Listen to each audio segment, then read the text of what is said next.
Hey everyone, it's Miss Osterwish here. Today we're going to be looking at how to subtract with rational numbers. So same as our addition, we're going to start off by reviewing our integer rules here.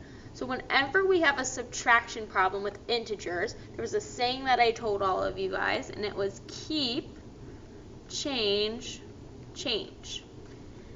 So that whole rule is going to apply today because every problem that we have will be a subtraction problem. So we'll always do keep, change, change. Basically what this does is it makes it an addition problem. Then we can just go back to our addition problems from the other day. So if I look at this, 7 minus 16, as a review, I keep the 7, I change to addition. If I cover up the subtraction sign, that's a positive 16 there, which means that this will become a negative 16. Now this is just a addition problem, so we just go back to the addition rules that we were doing on Thursday and Friday last week. So we're going to take the higher number minus the lower number since we have one positive, one negative number. So 16 minus 7, okay, that gives me 9. Then I look which number was bigger to start. The negative one was, so I keep it negative. And so that's our final answer. So now if we look at the next one, once again it's a subtraction problem, so we have to do keep, change, change. Keep the negative 8, change to addition. This was a positive 11, now it will be a negative 11. It's an addition problem now. If I have two negatives, I just add and keep the sign. So 8 plus 11 gives me 19. I keep it negative. Okay, and we're going to do two more of these integer problems. So now we keep the first number again. Change to addition. The opposite of negative 10 is positive 10. This is easy to add here. 2 plus 10 is 12. Okay?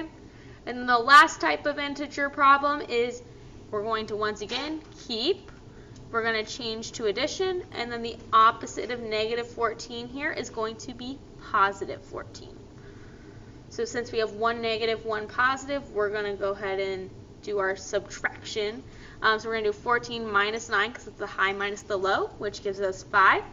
And then we will decide if it's going to be negative or positive. The positive number was higher. I keep the positive. Okay? So really all it is today is you're just doing keep, change, change. All it does is make an addition problem. We just go back to what we were doing on Thursday and Friday last week. So now if we look at these decimal problems down here, I have negative 4.5 minus 6.3. So it's a subtraction problem. I have to do keep the first number, change this to addition. If I cover up that subtraction sign, that's a positive 6.3. Now I'll have negative 6.3.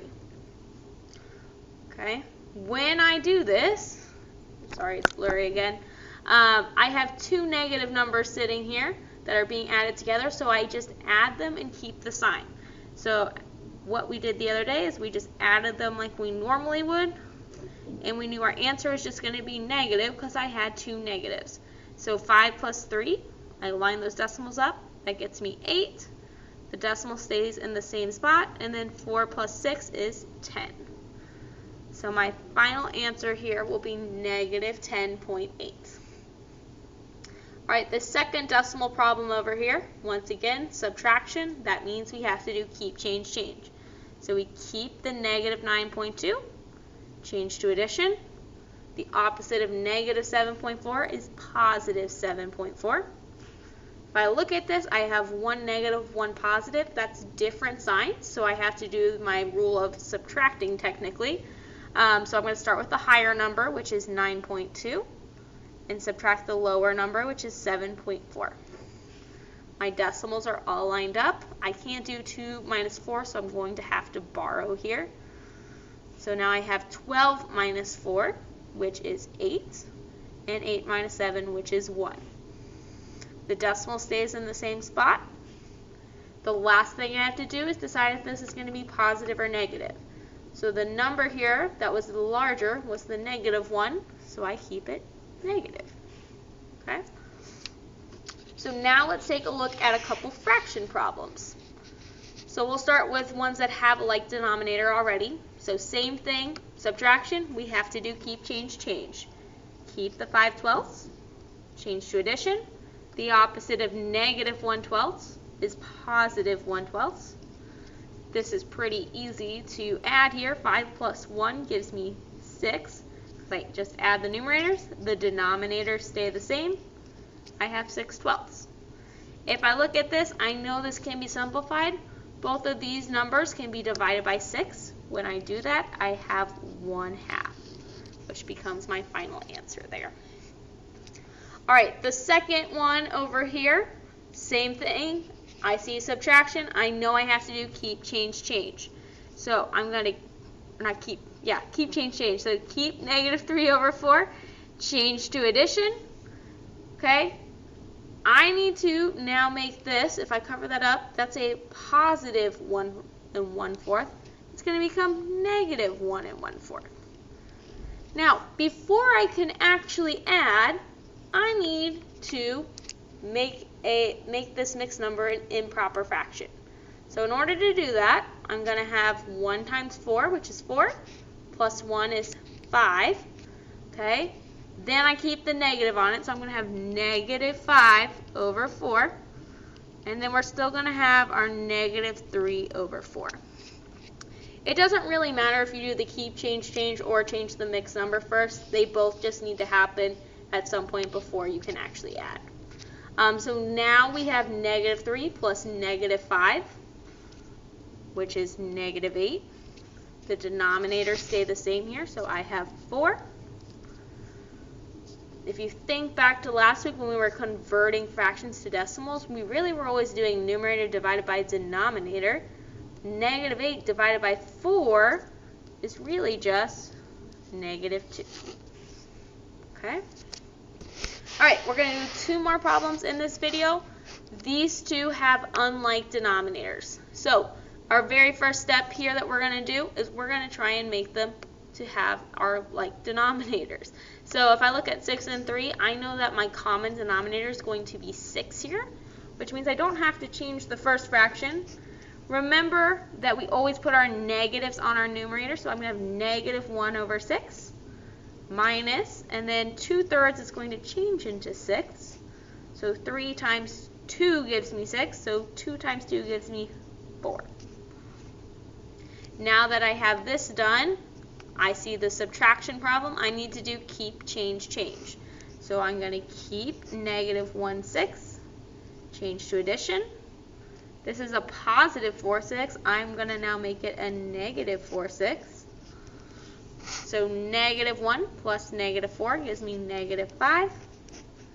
Keep the 6, and that's going to be my final answer here. All right, this is the last problem that we're going to do today. Once again, we don't have that common denominator, so I need to find that common denominator. Now, I can't really find my common denominator until I make this an improper fraction. So that's actually going to be our first step here. So let's make this an improper fraction. So that means I'm still going to keep everything else the same before it, but I'm going to have to change this. So 1 times 3 is 3, plus 2 is 5. Keep the denominator, which was 3. And then I have to remember to put that negative back on it. And since we're going to have to on the numerator, we're just going to go ahead and put it there now. Okay? Now that we have this changed into an improper fraction, we're going to focus on the common denominator. So 12 and 3, our common denominator is going to be 12.